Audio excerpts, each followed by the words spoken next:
We are 1 day away from the 2024 NFL Draft. The Baltimore Ravens hold the 30th overall pick, but could there be a massive move on the way for the Ravens during the draft? We talk about if the Ravens could potentially bring in Brandon Aiyuk, send Rashod Bateman out. We have a lot to talk about here today on Locked On Ravens.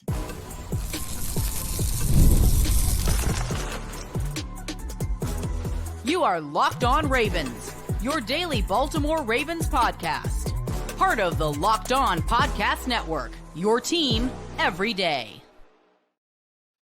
Welcome into another edition of Locked On Ravens, your daily Baltimore Ravens podcast. I am your host, Kevin Ostreicher of Ravens Wire, coming to you from the Locked On Podcast Network, your team every day. Thank you so much for being here and making Locked On Ravens your first listen each and every day. For available on all podcasting platforms. That includes in video form on YouTube and audio form wherever you get your shows. So be sure to subscribe, follow along in both video form and audio form for 5 days a week, plus more of Ravens content and a lot more Ravens content as we are in draft week. We're 1 day away. Today is Wednesday. Draft is tomorrow. Today's episode of Locked On Ravens is brought to you by Monopoly Go. Now, I admit it, I do have a competitive side, and as a big fan of Monopoly Go, the mobile hit twist on classic Monopoly, to join your friends and download Monopoly Go now, free on the App Store or Google Play.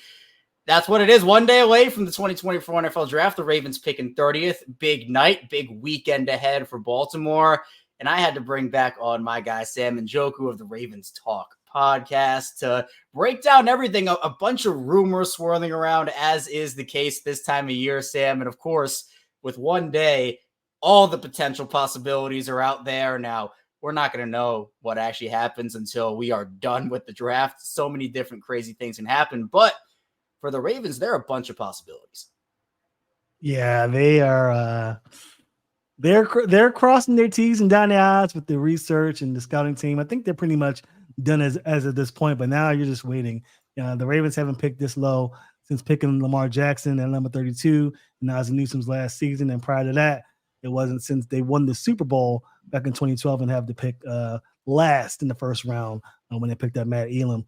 So they haven't had this opportunity where they're picking very low into the draft and having to wait for all these other GMs to come in and bring in their guys and hope that one of these special guys in their list falls to them. So it's a big deal, especially for the Ravens, who've lost a couple of key guys, depth guys, I would say, in various positions. They need to hit this out of the park to really contend for another championship in 2024.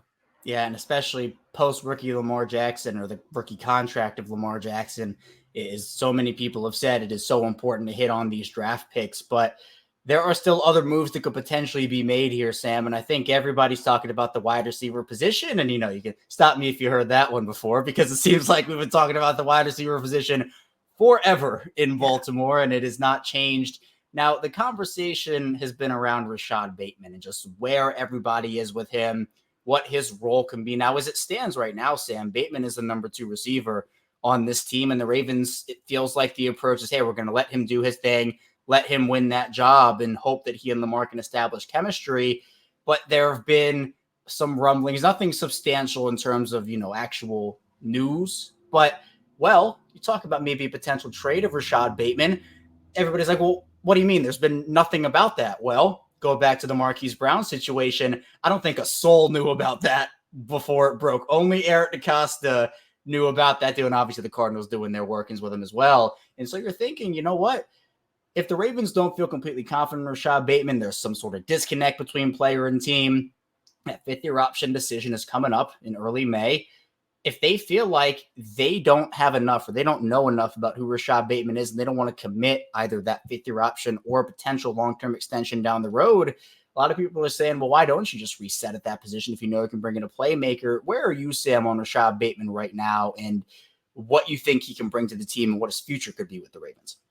I think I'm pretty much in the minority right now. I'm thinking I'm still a Bateman guy. I give him grace because he's been injured throughout most of his career. And when he finally had pretty much a full season to work with, he had Odell Beckham to contest targets with. But as you mentioned, we don't know who Bateman is. The Ravens have spoken, at least publicly, that they want to give Bateman a shot to prove himself, have a year under his belt. They have confidence in his ability. But when you have a guy of Brandon Aiyuk's stature, who's had multiple touchdown grabs each of the last 3 seasons, over 1,000 yards each of the last 3 seasons, Bateman hasn't even eclipsed nowhere near that, at least this past season for sure. So if you have a guy like that available, and I know the cap space might be a little funky, but they have some wiggle room to make something happen if they were to go that route with Brandon Aiyuk. But yeah, if you have a shot at a guy like Brandon Aiyuk, you take the chance. I mean, that's the question that Ravens fans are wondering about. And you mentioned no one saw Marquise Brown being traded, at least up to that point. I certainly didn't.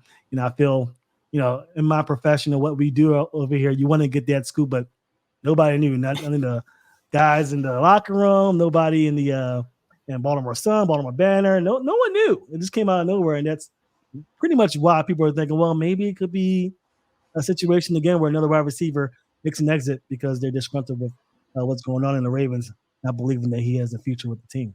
Right. And you mentioned Brandon Aiyuk, so I want to dive headfirst into that, Sam, because that's been the conversation of maybe a really good wide receiver that could be traded on draft night. Obviously, this started after the Super Bowl and Brandon Aiyuk not being very happy with the media and his role and everything. And it's been on and off, it feels like, where it's, oh, Aiyuk wants a trade. And then the agent saying, no, he's not getting traded. And then, oh, yes, he does want to trade. So we're at the point now where the trade conversations are back on. And there is a possibility that maybe Brandon Aiyuk gets moved from San Francisco. The San Francisco 49ers already have a pretty big decision to make a couple years down the line here with Aiyuk needing an extension and Deebo Samuel obviously under contract. That might have to be a one or the other moment for them. Aiyuk is a player that is a difference maker. He would add so much to any one offense, but what would he add to Baltimore's offense in particular? And why do you think it would be a good move for the Ravens to add a player like him to their team? Just another target to deal with. I mean, you bring in Derrick Henry, and he is just going to expose run defenses and really force these defensive coordinators to cheat and bring extra linebackers and extra linemen into the field, leaving you with little to no DB help. And somebody like Zay Flowers paired up with Brandon Aiyuk and Isaiah Likely and Mark Andrews with Lamar Jackson, that's just crazy to think about. And you already have a defense that's pretty stout. You have Kyle Hamilton, you have Roquan Smith, you just re-signed Justin Madubuike, so you have the three layers of your defense pretty much set. And then a guy like Brandon Aiyuk can catapult you into a championship, and that may mean leaving or getting rid of a guy like Rashod Bateman, who you spent the first-round draft grade on. But the Ravens have shown they're not afraid to move themselves from these first-round draft pick wide receivers. They don't feel they have a future. Marquise Brown was one guy, and Bateman could possibly be next. And I think that's one of the main differences I've seen between Ozzie Newsome and Eric DeCosta. Not that either one of them is right or wrong in the way that they do their dealings, but it feels like with Ozzie, he really wanted to give his draft picks a chance to go out there, perform. He wasn't as quick to move off of guys as we've seen with Eric DeCosta, especially if you want to talk about some of these fifth-round picks in recent years for DeCosta. I mean, Sean Wade, gone before his rookie year starts. Caillou Blue-Kelly, gone before the year starts. Obviously, with Marquise Brown, he requested out, but also Baltimore has been willing to move off of guys who don't want to be there, who request trades. Orlando Brown, Hayden Hurst, Marquise Brown, obviously. So if Bateman is like, I don't really know about my role here, which I think he has a pretty good role right now based off how the offseason's panned out. But if that's what happens, I think Baltimore would be willing to move him and give him a new opportunity. But how likely do you think it is, Sam, that the Ravens even make a move for Brandon Aiyuk? The reports have been San Francisco's looking for a first-round pick for Brandon Aiyuk. We know the Ravens love their draft picks. It gets a little hard for them to part. I mean, when the Ravens traded a second for Roquan Smith, I was like, whoa, that's a pretty big deal because the Ravens love those early draft picks. Would you feel more comfortable if it was Bateman in a second? Would you part with the first? What are you thinking you'd feel comfortable with the Ravens giving up for a guy like Brandon Aiyuk? Well, it's going to be kind of strange because they're picking 30th, so you have to really see how the draft is set out. If they think they know how the draft to play out and there might not be that one wide receiver that they like or that one O-lineman that they like that falls to them at 30, you can see the Ravens partnering with that first. I don't think Eric DeCosta is afraid to make that type of move. If you pair that a second with Rashod Bateman, that's even better. But realize that Rashod Bateman has that rookie contract and a fifth-year option in that contract that he can use. And if you bring in a guy like Brandon Aiyuk, you're going to have to pay him. I mean, $25 million type of dollars we're talking about here for a guy of his stature. So we'll see. We'll see what the Ravens decide to do. But I think there's a chance. I think if you ask me this about Ozzie Newsome, as you mentioned, no shot. I know Ozzie Newsome's strategy like the back of my hand. I know how he works. He's a very cautious guy, but he knows when to be aggressive. Eric DeCosta's full go. I mean, he's not afraid within the parameters of keeping the cohesive unit of his roster set. He's not afraid to make those moves because he knows that it just takes that one player to bring you from a playoff team to a championship team, a la Anquan Bolden. Right, that bold move was so huge for them, and they were looking for that bigger body jump ball type receiver. Bolden fit that mold perfectly, and for Brandon Aiyuk, he's one of the better receivers in this league. I mean, I know that many people say I've been pounding the table for Baltimore to go out there, get that pure number one for Lamar Jackson. I mean, there have been plenty of options that have been traded elsewhere over the years, and I know it's not necessarily as plausible as it was when Lamar was on his rookie contract and these guys were getting moved around. But at the same time, Zay Flowers and Brandon Aiyuk, that would be a devastating duo for a lot of defenses across the league, 1,000%. But we're going to talk about bold predictions in the second part of the show, Sam. But I want to round out with this thing about Bateman here. And maybe this does go into the bold predictions. For Rashod Bateman, do you see the Ravens trading him on draft night, or do you see them staying put with him? I've been 50-50 on this for the longest time. I've been trying to get as much information as I possibly can and make as educated a guess as possible. I say I would not be surprised if they trade him. Let's put it like that. If you ask me a percentage, say 55 to 60% chance that they move him. I think the Ravens have saw what the potential of what a decent receiver room could look like. Odell Beckham's not in the roster right now, so you're really left with Nelson Aguilar and Zay Flowers. You need that guy, and if you can find a way to get a surefire guy, either via draft in the first round or via trade with Cortland Sutton or Brandon Aiyuk, then more power to you. I think that the Ravens have they're not 100% sure on Bateman right now, and if you're going to take a chance on Bateman right now and he doesn't pan out, then there's a huge hole left with just Zay Flowers being eligible in 2025 to be your receiver. So definitely a good chance you trade him, but don't be surprised if they keep him either. I mean, it could go either way. Yeah, and I think it will depend on how the board falls. I think, they might be feeling the way you're feeling, where it's like, oh, it's 50-50, but maybe a guy falls to them they didn't expect. And it's like, oh, okay, we feel more comfortable because there's this guy available to us and he can fill that void. Mm-hmm. I've been highlighting Cortland Sutton for a while. He's been a guy that, the rumblings have been Denver won't trade him, but I don't really know where Denver's going right now in terms of their team. I mean, hey, maybe he can revive Zach Wilson's career over there, as Wilson got traded there yesterday, but we'll see about that. But all right, I lied, Sam. One more question about Bateman. You mentioned value. What do you think would be good value in a trade for Bateman? Is this a guy you think the Ravens can get, maybe like a day 2 pick for? Would it have to be like a conditional 5th or something? Where do you think his value is? What would you feel happy with that the Ravens would be able to get from him? Good follow-up question. I think, if the Ravens were to get a receiver in the first round, I think Bateman's going to ask out. I think that's a good guess on my part that he won't want to share a role with a receiver, even though it's a rookie. I think he'd want out. So you trade him for a day 2 pick. I think if you get a 3rd round pick, 2nd round pick, if you get a 4th round pick, you better get a player in return with that. I think he does have that potential. He still has the skill set, and he still has that rookie contract in his favor as a wide receiver. So I think if you can get a day 2 or day 3 pick, a 1st or a 2nd round pick or a 3rd round pick would be ideal. But a 4th round pick, I think I'd be pushing it. Yeah, I have it like right around a 3rd. I think that's like fair value for everybody. And I think if you're not going to trade him for nothing, essentially, right? He still has potential, still has value. You're not just going to trade him to trade him. Like I made this reference on yesterday's show, Sam, but the Justin Fields trade, I mean, I would have just kept him if I was Chicago at that point. I mean, it's a conditional 6, like sit him behind Caleb for a year. Maybe his value goes up at the trade deadline. I mean, you're not trading Bateman for a conditional 6. I know it's not necessarily apples to apples, but it's like, again, the value has to be there. So who knows? Maybe Aiyuk comes in, maybe Bateman goes out. We're going to find out a lot in tomorrow's draft. But coming up with the second part of the show, we're going to be diving into more bold predictions here, talking about what the Ravens could do and maybe some sneaky targets that they have on their radar. Stay tuned. Plenty to talk about on the show.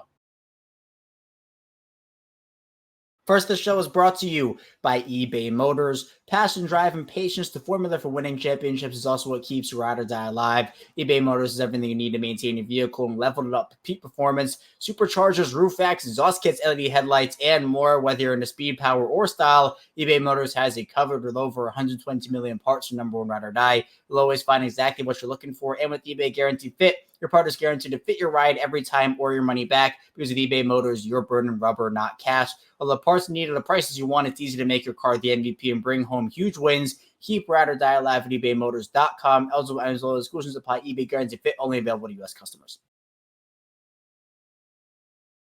We are back, our second segment of Locked On Ravens. Kevin Oestreicher still here with Sam Njoku.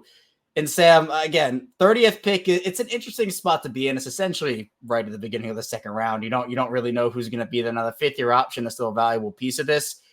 But in terms of maybe a move that you think might happen that a lot of people might not have on their radars right now, a bold prediction, is there maybe a position that you think the Ravens could take at 30? Or if you want to go day 2, day 3, I'm not going to stop you. Maybe there's a player you really think Baltimore's been kind of poking around on, not a lot of people know.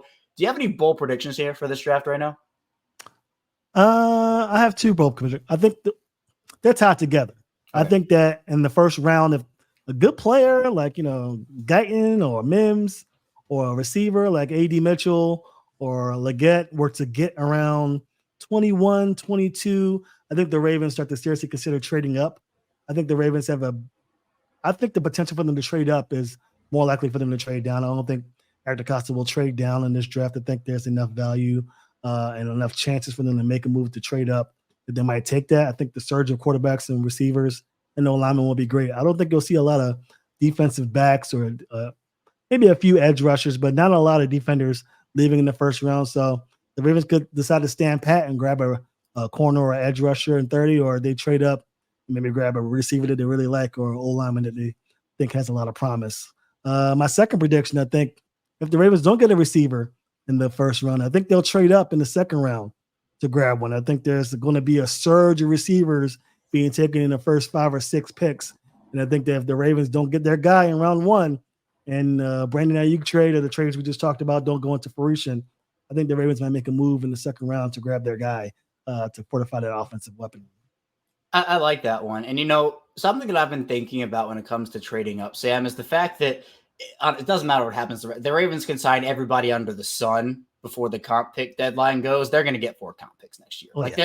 They're going to have draft capital, and they're going to have a lot of it because of everybody that they lost.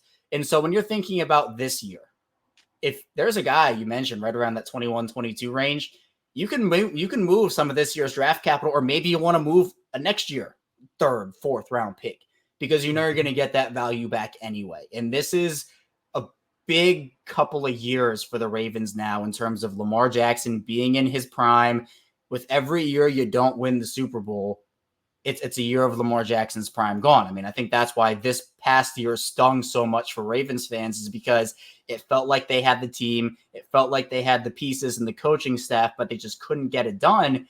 And we know, Sam, that in all the sports, it's so hard to get back to whether it be the AFC Championship, the Super Bowl. So to me, if there's a difference maker there and you have to part with some hefty draft capital to do that, I'd rather have the difference maker on a rookie contract, no less. That makes it even more valuable. Mm-hmm. So I'm with you. Where do I think that trading up is more likely than trading back? No, I still think I would, if I had to put money down, if I'm on FanDuel doing those odds, I'd probably put money on them trading back as opposed to trading up. But I still think it is a possibility that they do that. Now, in terms of actual prospects, you mentioned a guy when you were going through, and this has been my bold prediction for a while. I've been waiting to drop this. I wanted to make sure that I had everything here. And again, this is just me speculating. I want to make that clear, first of all. But I feel like the way that Xavier Legette has been talked about this draft process kind of started off as a end of the second round guy.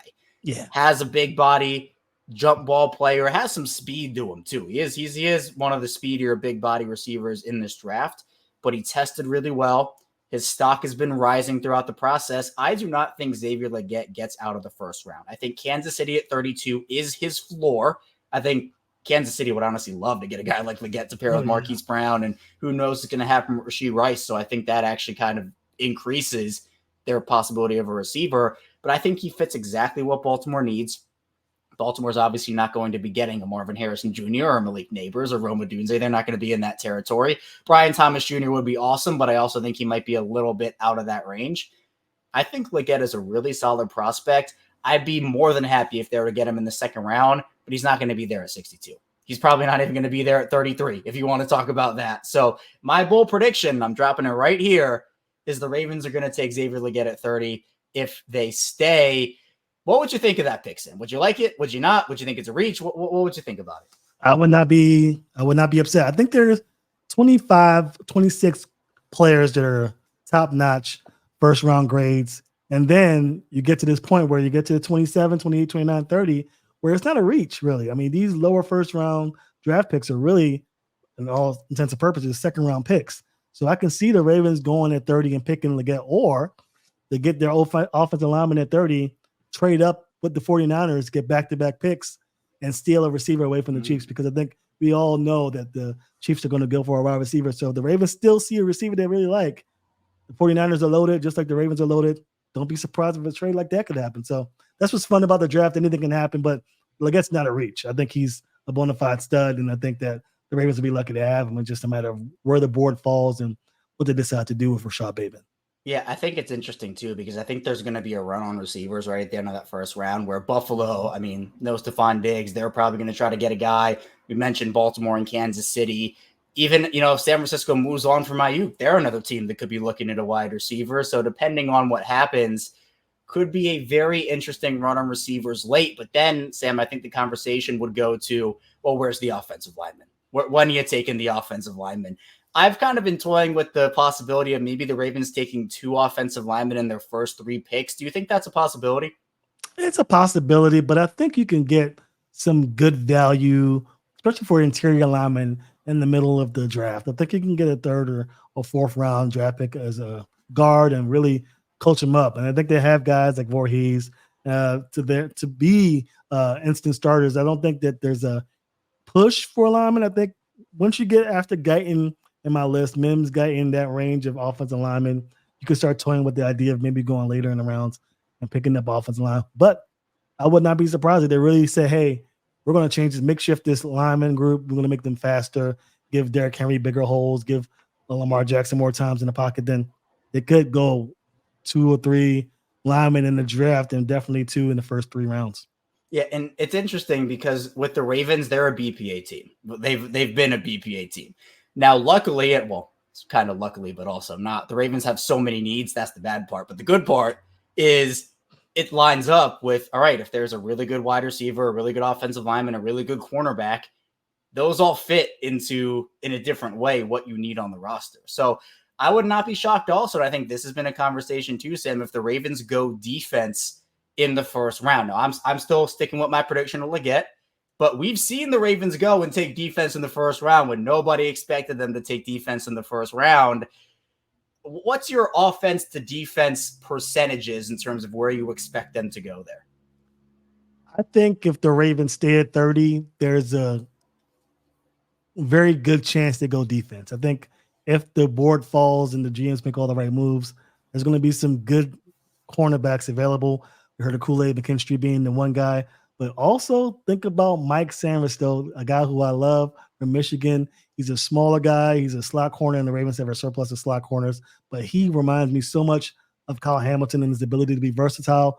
I think he's the best player in this draft, but because of what he does on the field, he might not be available until the second round, but definitely won't fall to the Ravens at the end of the second round. He'll be one of those higher second round draft picks, or maybe even if they decide to keep Brandon Aiyuk, the selection at 31 for the San Francisco 49ers. I think Sainristil is going to be a very, very good addition to a football team. But yeah, other than that, Chop might be available there too, but I don't know. I think if Kool-Aid McKinstry is there, they may heavily consider it, but I think it's too enticing with these O-linemen and receivers, such a great value and depth at this draft for them to consider going defense. But my prediction earlier this week was that the Ravens would go defense, and I just feel like the Ravens are looking at these corners like, man, we can get another versatile guy. So who knows? We'll see.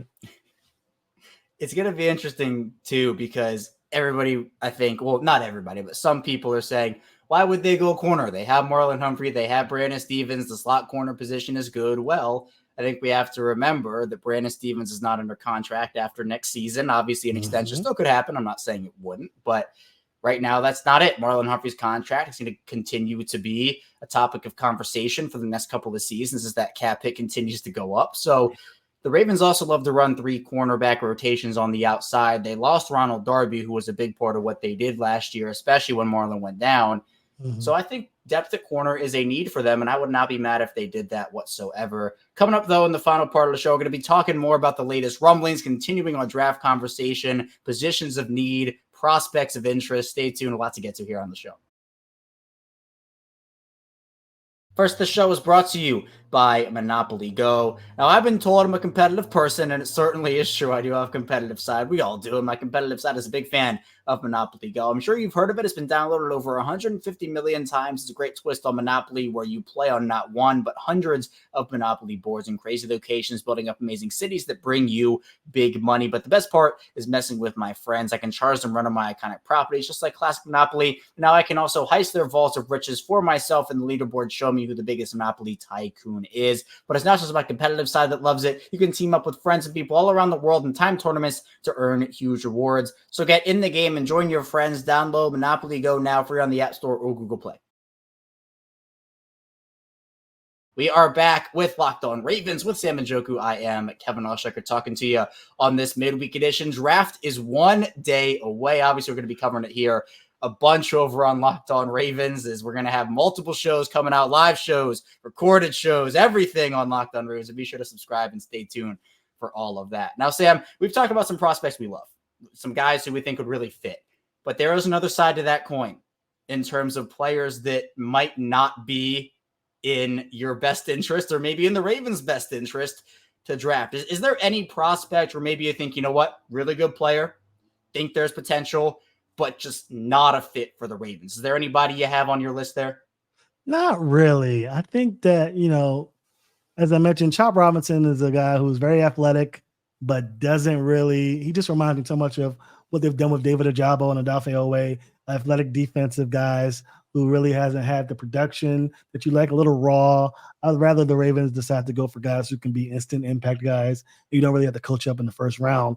But other than that, this draft is it's all up to the coaching staff. I think if you can bring in a guy that's coachable, come in and really build upon their performance in college, it could be an asset to your football team.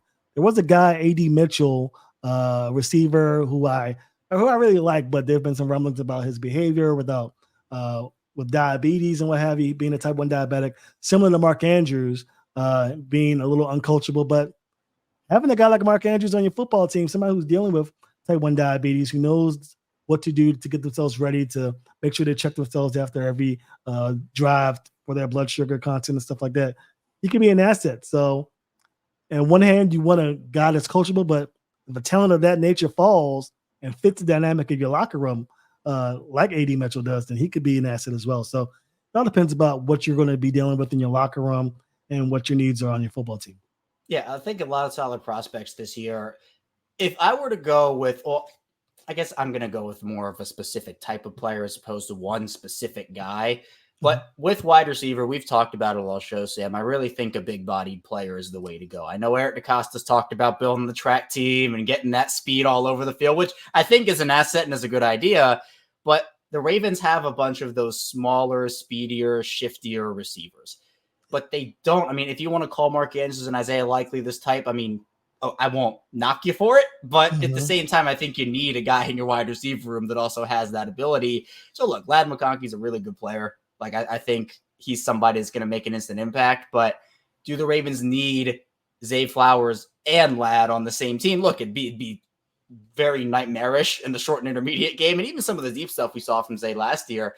Yeah. But at the same time, it's almost like, well, it's adding another type of the same player to the offense. You know what I'm saying there? Yeah, that makes sense. Especially, I'm thinking about Xavier Worthy, a guy who runs a 4.2, short guy. I think you guys see the memes on Instagram and Twitter about Eric DeCosta's space when he sees the 40 time, like, ooh, that looks good. But you think about being paired with Zay Flowers already, Lamar Jackson needing a big guy on the outside to attack a sideline to sideline, then you really want to get a big body X receiver to really complement what you got with Zay Flowers and Nelson Aguilar. I think you're right. I think the Ravens need to stay away from those short receivers, at least just for one draft until things shake out. I think the big body receiver will be the way to go for sure for the Ravens. I believe Eric can resist the temptation for a year. I'm believing in him this time around. So hopefully that's what happens. But let's go back to the offensive line for a sec, Sam, because a lot of people are freaking out about it. 3 starters gone. Linderbaum's your core piece, and then Stanley took the pay cut. Now, hopefully he's going to be healthy enough to play a full season, but obviously you can't necessarily bank on that.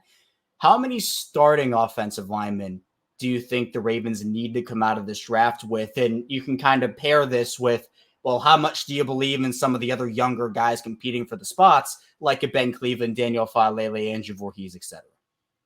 I think if you can get one starting interior lineman from this draft, that'll be fantastic. I think Ronnie Stanley's the guy who, the playing time has been an issue, but you got to lean your faith on having him be available for the entirety of the year. If you can get an offensive tackle like Tyler Guyton to come in and maybe not start, but maybe start at right tackle and develop into a left tackle, and Ronnie Stanley's days in Baltimore are numbered, then you can make that switch. But you really want to try and keep the offensive line as stabilized as possible. Right now you have Tyler Linderbaum, who's, he's staying put, bona fide, in my opinion, all-pro center, and then hope that you get from Ronnie Stanley what you got in previous years. I know hope is a strong word when you're competing for a championship, but him and Bateman are the 2 guys who you have question marks. One guy's proven it, not so much recently. One guy's never proven it, and you just hope that his talent shows out in the upcoming season. But I think if you can get one interior lineman, that'd be great. And maybe a guy that can compete for the right tackle spot, and you just make shift with the backups that you had last year for the other spots would be ideal. Of course, you can get 3 starters. That'd be even better, right? But and ideally for the Ravens, I think definitely one, hopefully 2 guys to come in and make an impact immediately. I think everybody's been so laser focused on tackle. The fact that Baltimore lost both their starting interior offensive linemen to the point they've only lost 1 tackle, I think everybody's because the tackle class is great. Now you can kick some of those guys inside if you want to. I know, and there are even some conversations about where do these guys fit better. For example, I think a good early second round target would be Jordan Morgan if they were to go that route. But is he going to play on the outside? Are you going to move him inside? So there are quality options. But for the Ravens, I mean, John Harbaugh was very clear about, Daniel Falele is going to compete for that starting right tackle job. Ben Cleveland, maybe this is his Ben Powers contract year where he goes out there and balls out. Voorhees is someone, they obviously made that move up last year. They feel very highly about what he can do. So this isn't just as simple as, they're going to draft a guy and they're going to play him. Now, if you spend first round capital on an offensive lineman, you're in a spot if you're Baltimore, you can't sit him behind somebody. Like you need immediate impact from your early draft picks, honestly. But again, these other guys, they're not going to come out of this draft. I mean, look, again, you said it'd be awesome if they did, but they're not going to come out of this draft with 3 starters realistically. So it's about building the depth, but also trusting the other guys. But Sam, what would the perfect draft be for you? Positionally, and also maybe prospect wise, and maybe, just what they do, trade up, trade back. When you envision or when you hear the words, the Ravens perfect draft, what does it mean to you? I don't want the Ravens to be aggressive. I want them to continue to do what they've been doing since Eric DeCosta became general manager. If you see a guy, you go get him. I mean, it's as simple as that. As far as roster needs goes, I think the Ravens will be, obviously they need to get the offensive line, an influx of talent there. After that, you want an edge rusher, maybe somebody who can rush the passer with the leave of Jadeveon Clowney. But you got Kyle Van Noy, and you're hoping you get something out of David Ojabo and Odafe Oweh. Seems to be trending in the right direction, but you can never have too many pass rushers. Receiver, obviously, if you can get a guy to help complement Zay Flowers, that'd be great. If you trust Rashod Bateman, fine, but you still want to get some young talent in there because a lot of these guys that are under contract for the receiver room aren't going to be there in the following year. So you want to make sure you have an influx of receivers and pass catchers there to help out your quarterback. After that, it's just, get good guys, get depth pieces. Don't reach for anybody unless you absolutely love that guy. And I don't think Eric DeCosta or the Ravens, for that matter, have reached for anybody, I think, since Matt Elam back in the day. So I think that's the last time I saw them reach for someone and scratch my head about it. So just do what you do. Keep on being the best team you can be. And they have the roster right now to compete for a championship right now. I mean, if we're being honest, I mean, you got the 49ers and the Chiefs, obviously, and the Bills, who lost a little bit. So really, it's a 3-man race until proven otherwise for these other teams. So just influx the talent, influx the roster with talent and go get it. Yeah, there are so many different areas for Baltimore to attack. And part of that is, okay, well, Eric DeCosta and John Harbaugh, I mean, they made it clear that, hey, you know what? Yeah, running back's going to be a position that we're going to look at. But everybody's like, oh, what do you mean? You just signed Derrick Henry, you did $8 million. Well, that doesn't mean you can't draft another one later. I'm not in the first round running back business. There's not even a guy who's going to be taken, honestly, in the first.